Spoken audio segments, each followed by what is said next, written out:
Hi, welcome to lesson 20, session 4. Today we are going to be doing the refine session. We're going to take everything that we've learned about multiplying fractions to find area. We're going to use all of the different methods that we've practiced. We've learned how to use an equation. We've learned how to draw area models. We've learned how to use tiling. We're going to take all of those methods and those strategies that we've learned. We're going to put them into, as I always say, a nice, neat little package, and we're going to show what we know.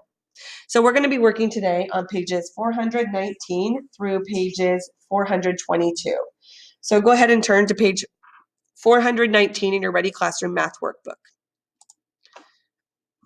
All right, today is not a day where I teach you how to do anything. Today I'm just going to go over and explain all of the questions to hopefully help the questions to make sense to you so that you know what to do. So number 1 says this: what is the area of a rectangle with a length of 1/2 of a yard and a width of 11/6 of a yard? Write an equation to represent your solution. Show your work. So showing your work is simply writing out the equation and solving the equation. You don't have to draw a picture. You don't have to do any of the hard work. Just multiply to find the answer. And make sure that you leave your answer in square yards because we're talking about area. So you always need to have the word square when we're talking about the area. Remember, area is square, volume is cube or cubic. All right. Number 2, Kwame is designing a poster that has an area of 1 square foot.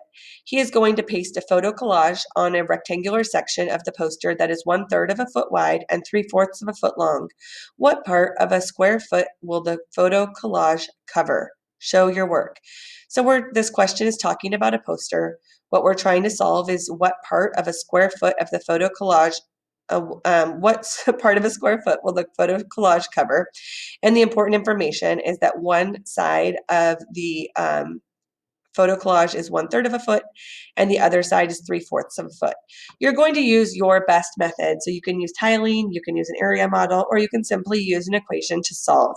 But you're trying to find out what is the area. And remember, we're talking about feet, and when we're finding the area, you always need to remember to label it square feet or square foot. Actually, in this case, it's going to be square foot because it's less than 1.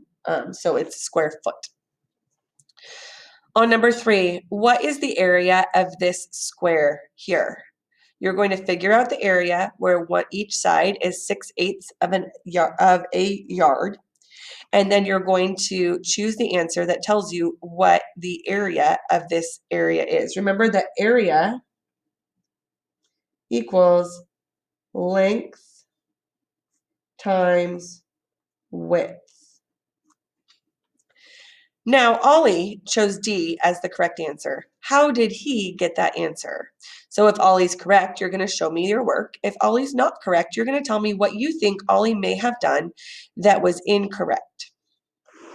Number 4, the square at the right represents 1 square unit. Which expression represents the area of the purple section? So remember, we want to know which of these equations represents this purple section here. So remember that the denominator in both of these numbers gives you the total number of columns, or there's an N in there, COLUMNS, the total number of columns or rows. So here, how many columns do we have? That's going to be your denominator here.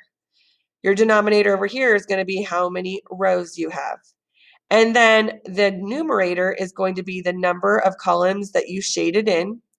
And the numerator over here is going to be the number of rows that you shaded in. Once you figure out the 2 missing factors, that will give you the answer over here. Number 5 says, fill in the missing numbers to make the equation true.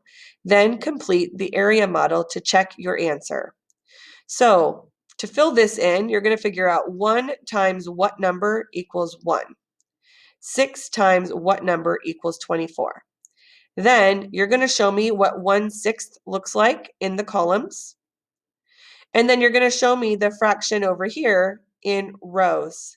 And then the shaded section should show me not the shaded section, the overlap. Remember the part that's shaded by both colors, it should show me 1/24.